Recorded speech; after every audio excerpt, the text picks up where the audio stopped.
Hello yellow sheeps, yellow పిచ్చోళ్ళారా, మీ అందరికీ ఒక అద్భుతమైన విషయం చెప్పబోతున్నా ఈరోజు. మావిగన్ ఏపీ క్యాపిటల్ కాబోతుంది. దమ్ముంటే ఆపుకోండి అని నేను మాట్లాడను. ఎందుకంటే మీరు ఆపితే మీ సంకనాకి మీరే కొట్టుకుంటారు. ఎందుకో నిజాలు మాట్లాడుకున్నా ఈరోజు. మావిగన్ క్యాపిటల్ కావడం ఎందుకు important? It will became a try city capital. The only capital అని చెప్పచ్చో లేదో నాకు తెలియదు, ఎందుకంటే నాకు కరెక్ట్ ఇన్ఫర్మేషన్ లేదు. బట్ మావిగన్ క్యాపిటల్ అయితే నదీ ప్రాంతము మరియు సముద్ర ప్రాంతము కలిసి ఉంటుంది క్యాపిటల్లో. ఒక అద్భుతమైన ఇన్ఫ్రాస్ట్రక్చర్ డెవలప్ అవుతుంది దానివల్ల. ఇన్ఫ్రాస్ట్రక్చర్ మళ్ళా పలకడం రాదంటారు అని చెప్తున్నా. అండ్ మరొకటి ఏంటంటే ఇండస్ట్రీస్కి ఇది ఒక స్వర్గదాయం అవుతుంది. ఎందుకంటే నదీ ప్రాంతము సముద్ర ప్రాంతము కలిసి ఉన్నాయంటే ట్రాన్స్పోర్టేషన్కి చాలా చాలా చాలా చాలా ఈజీ అవుతుంది. మరియు ఆ హైవే కారిడార్ కరెక్ట్గా డెవలప్ అయింది. ఆల్రెడీ మనకి కనపడుతుంది మీకు. బాగా మంచి పెద్ద రోడ్లు ఉన్నాయి, విశాలమైన రోడ్లు. ఆ రోడ్లు ఉండడం వల్ల ఇంకా ఈజీ అవుతుంది ట్రాన్స్పోర్టేషన్స్ ఏమైనా ఉంటాయి. దీనివల్ల క్యాపిటలే కాదు, ఆ 3 టౌన్స్ ఏవైతే విజయవాడ, గుంటూరు, మచిలీపట్నం ఏది ఉన్నాయో 3 కూడా అద్భుతంగా డెవలప్ అవుతాయి ఫస్ట్ ఆఫ్ ఆల్.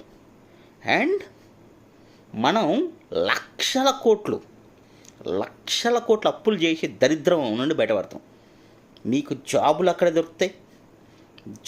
ఒక పెద్ద జాబ్ సెక్టర్ అనేది ఒక రూపొందుకుంటుంది ఇండస్ట్రీస్ రావడం వల్ల. చాలామందికి ఇండస్ట్రీస్ అంటే ఐటీ ఒకటే తెలుసు. ఆకుపుకు తెలియని నా కొడుకులు అందరికీ అదొకటే తెలిసినట్టు మాట్లాడతారు. మెరైన్లో చాలా ఇండస్ట్రీస్ ఉన్నాయి, షిప్ బిల్డింగ్లో చాలా వర్క్, చాలా జాబ్స్ ఉంటాయి, మ్యానుఫ్యాక్చరింగ్లో చాలా జాబ్స్ ఉంటాయి, ఫార్మాలో చాలా జాబ్స్ ఉంటాయి, ఎలక్ట్రికల్లో చాలా జాబ్స్ ఉంటాయి. ఇలా చాలా జాబ్స్ ఉన్నాయి నాన్న. ఓన్లీ ఐటీ జాబ్స్ కాదు. ఐటీలో మీరు ఎవడన్నా 10 సంవత్సరాల ఎక్స్పీరియన్స్ ఉన్న నేను అడగండి, ఐటీలో టార్చర్ అని చెప్తాడు. అదే వేరే ఇండస్ట్రీస్లో 10 సంవత్సరాల ఎక్స్పీరియన్స్ ఉన్న నేను అడగండి, నడిచిపోతుందిరా, రిటైర్ ఉండరు, నడిపించేద్దాం అంటారు. మీకు తేడా అర్థమైందా? ఒక సైడు ఎప్పుడో ఊడితో తెలియని టెన్షను, మరో సైడు హ్యాపీ నడిపించేద్దాం గవర్నమెంట్ జాబ్ లాగా. అంత డిఫరెన్స్ ఉంటుంది. మీకు తెలియదేమో కానీ మీ బతుకు మారబోతుంది జగన్ వల్ల. చంద్రబాబు నాయుడు 3.5 లక్షల కోట్ల అప్పు ఎక్కడ పెట్టాడో తెలియట్లేదురా, మీకు అర్థం కావట్లేదు.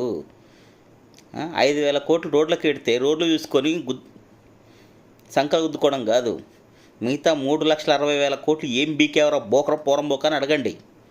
అప్పుడు మారుతుంది మీ బతుకు.